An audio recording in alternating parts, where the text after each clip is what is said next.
Hi, I'm Corey Tyler for DW Performance. Today we're going to be installing this Pacbrake airbag set on this 2011 Chevy Silverado 1500.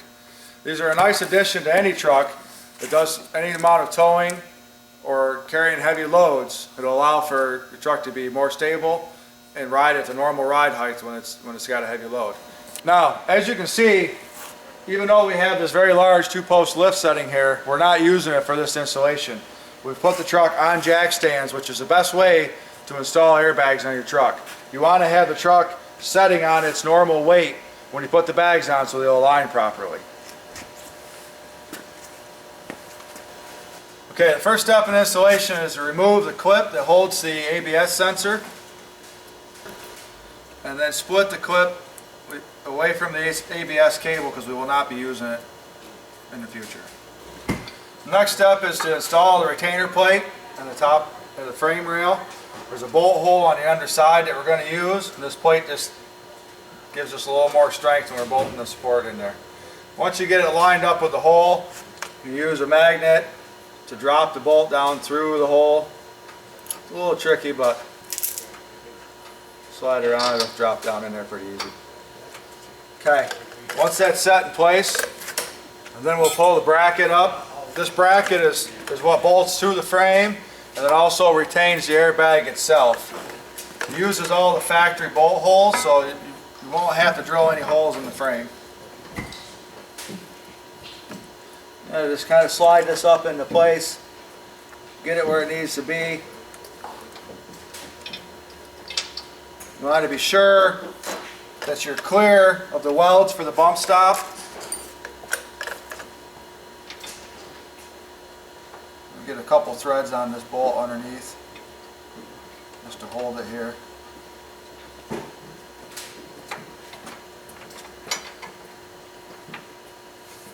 Okay, that'll hold it in place. There's also a bolt that goes all the way through the frame. All these bolts that come with this are carriage style bolts, so you only got to worry about tightening one side. So slide that through the frame rail. There's a washer and a nylock nut to go on the back side.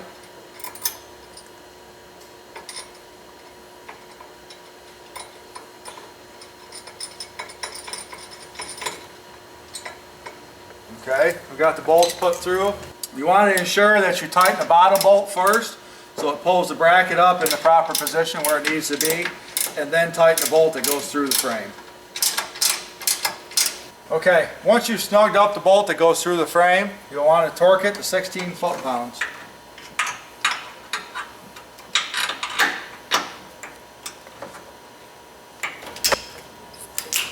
Once that's all torqued, you'll have to uninstall the lower bolt so you can reconnect the ABS wire.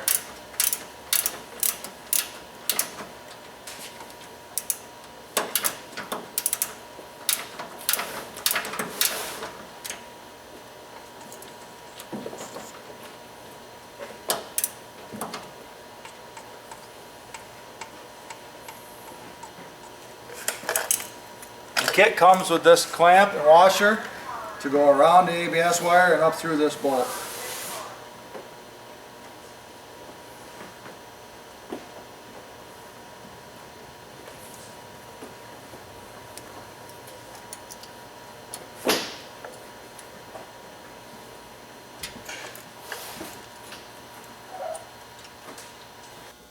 Once you've snugged up the bolt, the clamp, this will get torqued to 16 foot-pounds, just the same as the back side.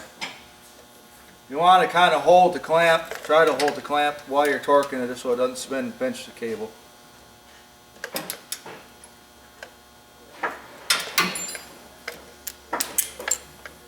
I'm just going to put a pair of pliers on the back side here and help hold that clamp in place while I'm torquing it. Again, so I don't pinch that cable when we're doing it.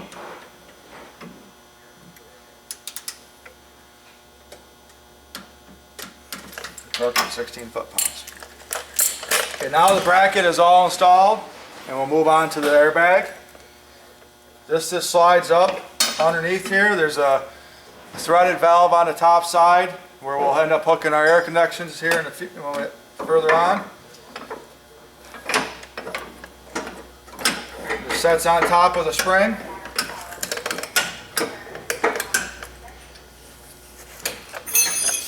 And then we've got a U-bolt. It goes down and over, and we'll snug that up in place as well. Okay, I've got the U-bolt in place, and I've started the nuts up on it with the bracket. As you can see, there's quite a bit of excess of the U-bolt hanging out the bottom that we won't need. In order to be able to get our socket up on there and torque it, and so it doesn't cause any interference with the brake lines, we're going to go ahead and cut these off and then run them up the rest of the way. You can just use a regular exhaust cutter.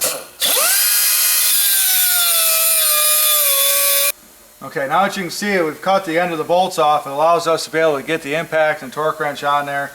I would definitely recommend doing this after you have threaded the bolts up as far as you can. That way you don't have to worry about not being able to thread them on after you cut it.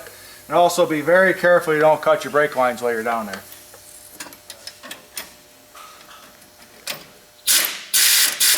Okay, now once I've snugged up the U-bolt, I'll go in here and it gets the same torque, 16 foot-pounds.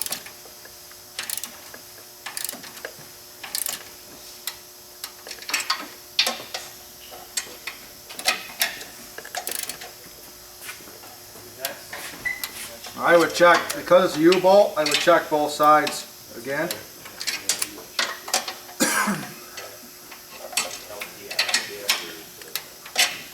And it's all torqued in. Once you've got the bottom of the bracket secured, or the bag secured to the leaf spring, then we have to secure the top of the airbag to the upper bracket. There's a nut that comes with the kit, screws onto the threads, and then we just snug it down. And I'll hold the bag, make sure you don't twist it. And then that's all set. Alright, once the top bolt's tight, you'll notice there's a bolt on the bottom. You want to leave that alone until we get everything plumbed and put air in the bags, and that'll allow it to seat properly. The next step in assembly is to install the air lines. We'll start with the fitting on top of the airbag. It just screws into the top.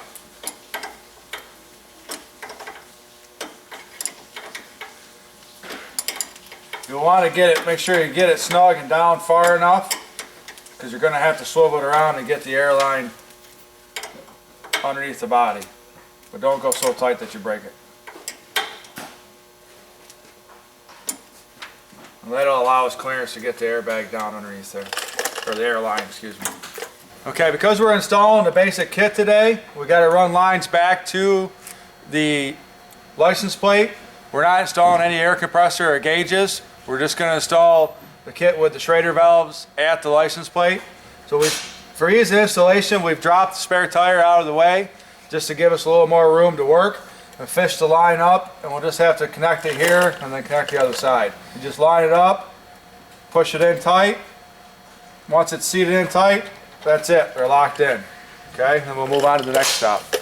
Alright, the next step in the installation is to install the Schrader valves that you'll use to fill the bags up somewhere on the vehicle. The instructions will tell you that you can remove the factory license plate bolts and put the valves in place of them to hold your plate on. On this vehicle, we're not going to be able to do that because behind these bolts there's a small angle plate that won't allow us to hook the air lines to the back of the Schrader valve.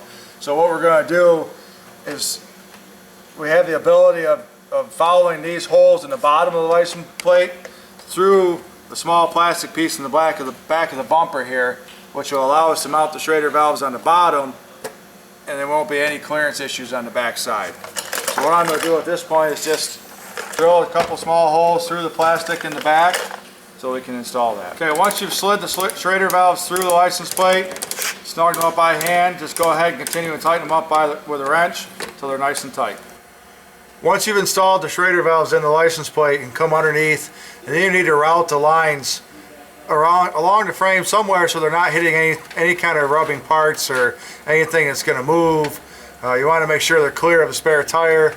And this side, we're able to run the lines along the harness for the trailer wires. So we'll run along there, make sure we got enough tube.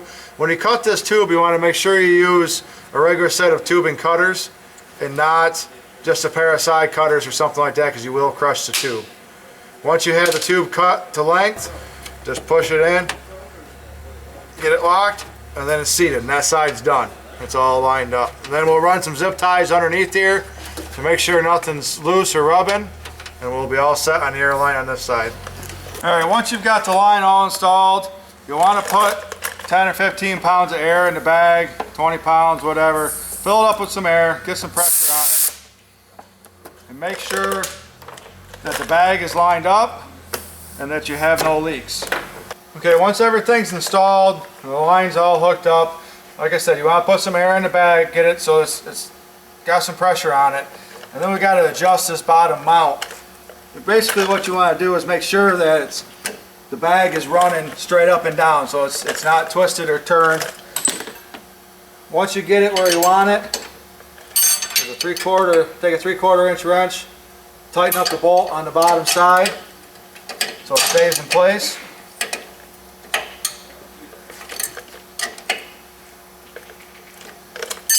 And then the last step is just to check for leaks. This is just a bottle of regular soapy water.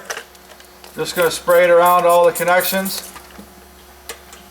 with the air pressure in there. Make sure we don't have any air bubbling out. We'll do the same thing on the Schrader valve up front. As long as there's no bubbles, there's no leaks, the installation is complete. All right, we just completed the install of half of the airbag system on this truck. Obviously the other side is the same, just go through the same steps and do the same thing we did on this side.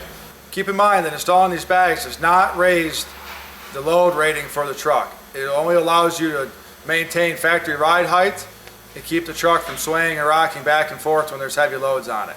So do not overload your vehicle at any time. In my opinion, the Pacbrake airbags system is far superior than some of the other products out there on the market. Because of the fact that you can add and remove air as needed, it allows you to retain the factory ride when you're empty and pump the air in when you want to carry the heavier load.